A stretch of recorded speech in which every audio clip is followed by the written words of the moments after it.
Hello, it's Áine. 30 days, another 30 days of art with Áine. and yeah, okay.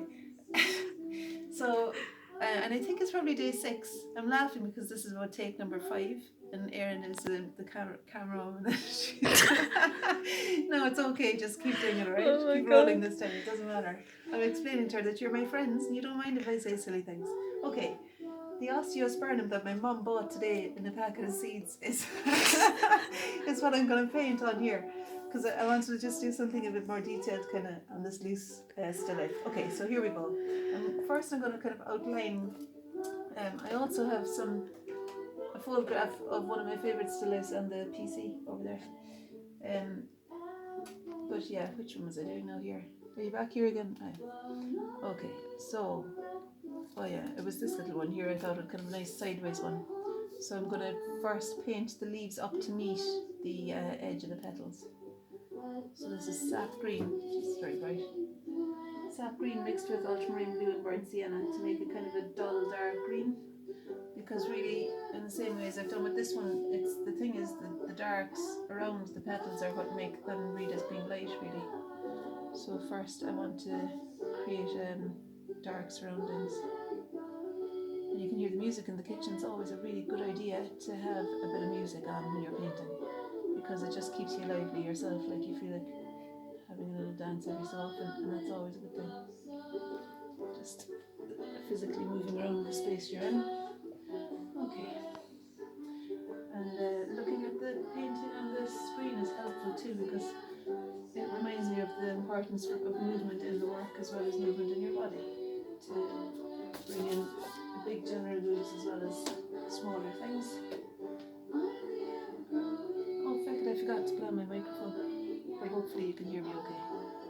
And if you can't, it's alright. Okay.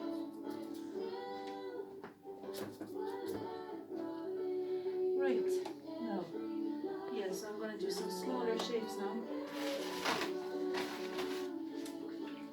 And I'm going to really clean the brush because I don't want the green colour to be, I want the petals to be nice and clean. And I'm going to stick on the microphone. Keep it on now, Erin, there's no need to stop. I'm going close or something. Is it still working? Yeah. Mm-hmm. Right, I'm going to stick on the microphone.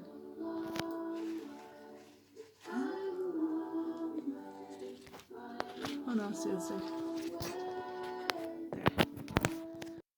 There. Okay, now hopefully that's a bit better. You can hear me singing properly now. Alright, so battery's going in that, and I kind of want to see that a bit as well. I think I'd like to put a daisy in here too, maybe a white daisy. I'll just do that. I'll do the start of that. Oh God, it's pink. I'll do the start of the white daisy.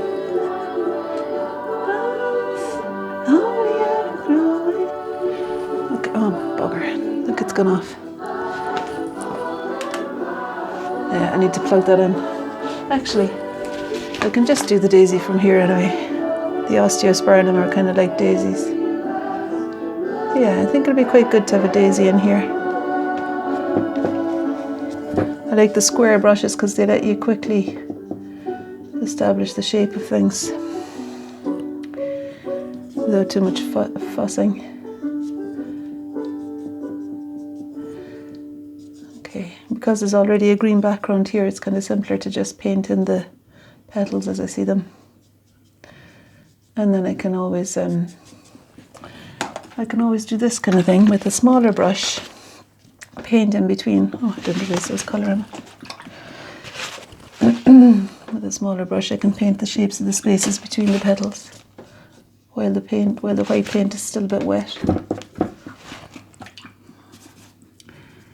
And as I'm doing that, the paint is drying, so I'm going to, as well as painting, as lifting out the space between, I'm also putting on a dark green colour there. These are, this painting was a demonstration painting from one of my flower painting workshops, and so I wanted to kind of finish it off with just doing a bit more. I really like the liveliness of in the flower painting workshops, there's a great liveliness in the demonstration because you just quickly want to explain all the different ways you can put the paint on and the collage and, you know, splashing it on, rolling. This is rolled on with a roller. And so there's great energy in the work already. And then when you continue just bringing up parts of it into a bit of detail, I think it kind of makes the liveliness sing out even more. So this is really nice to revisit. And I've got a couple on the go. I've got another one here, also a demonstration painting that I want to kind of put up now and again so that I never get stuck or kind of... Erin's really delighted to be doing this job. So that I never get stuck or complacent or bored. You know, anytime I don't know what to do in that one, I'll put this one up. Okay. But I'm a bit annoyed that the fucking computer's gone out. It's out of battery now, so I can't actually look at the daisy that I was going to be painting. But that's enough. Okay, so now I'm going to go back to this one. The pink one. Erin, how much time have I left?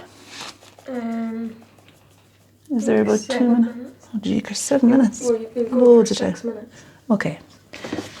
So in that case, I'm going to bring this flower up into a bit more detail. And it's this little one here. Okay. So the left side is where the shadow is really, light is coming from the right. So that's one thing to consider as we paint. So I'm going to put the kind of darker colours over here.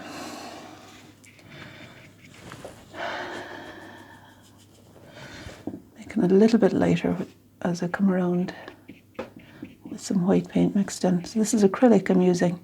And very often it's nice to put some oil paint on top afterwards to make the petals even richer. But for now, acrylic is fine. And actually, yeah, I think I mightn't bother with the oil paint this time. This is the living room, and you know, now it'll get a bit smelly in here if I use oil paint. Okay, so I can only see half the flower in the photograph, but I can kind of guess what's happening there. And because the light is coming from here, I want these to read as being a bit brighter. So what am I going to do to make them read as being brighter? I think I might put in some of that background wall colour, which is a mix of the ultramarine blue and the alizarin crimson and a little bit of yellow. You can look at the palette as I'm doing this if you want, Erin. I'm making the... Are you looking at it? I'm making the background colour. And I think there's a touch of white in it as well. Yeah, a little bit more red. That's that colour I'm aiming for. That's fine. And so if I paint that in the background, it's going to make the osteospermum petals read as being lighter.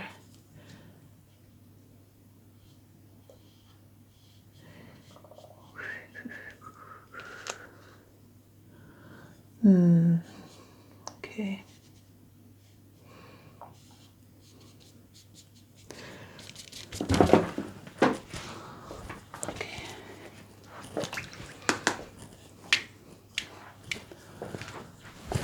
Do you know, I feel like I'm kind of almost done with this, really.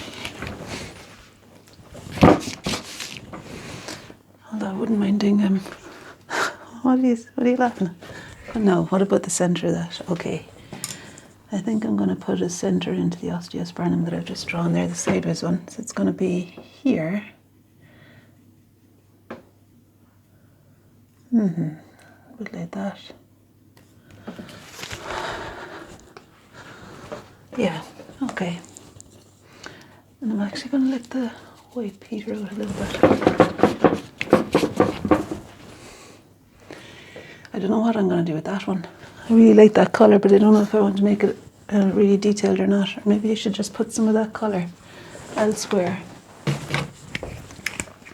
think this is it, actually. Yeah.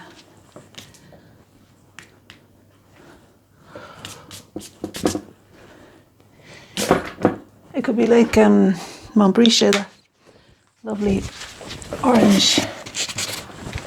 orange plant, you know, that you get in the hedgerows in Ireland. Montbretia with the fuchsia.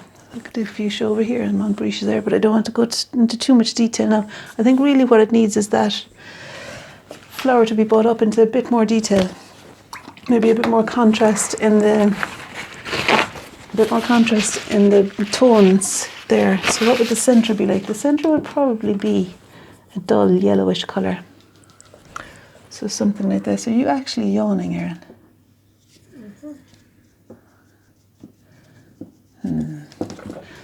Okay. Erin's got her art exam tomorrow. And actually... Actually, I need to report. No, you don't. Yeah. Her paintings are fantastic. Like, you should see the development sheet that she showed me the other day. Really brilliant. So, really impressed with it. Well done, Erin. Okay, now some of the white. Could really do with another mixing space. So I'm scooping up a ridge of white on the edge there because I want to make the light side brighter. Right, 2 minutes. 2 minutes, okay. Right, so here we are with the petals that are lighter being evident on this side. Actually, I'm not looking at any reference now, which is probably a bad idea. But there's something quite satisfying in the really bright, creamy colour.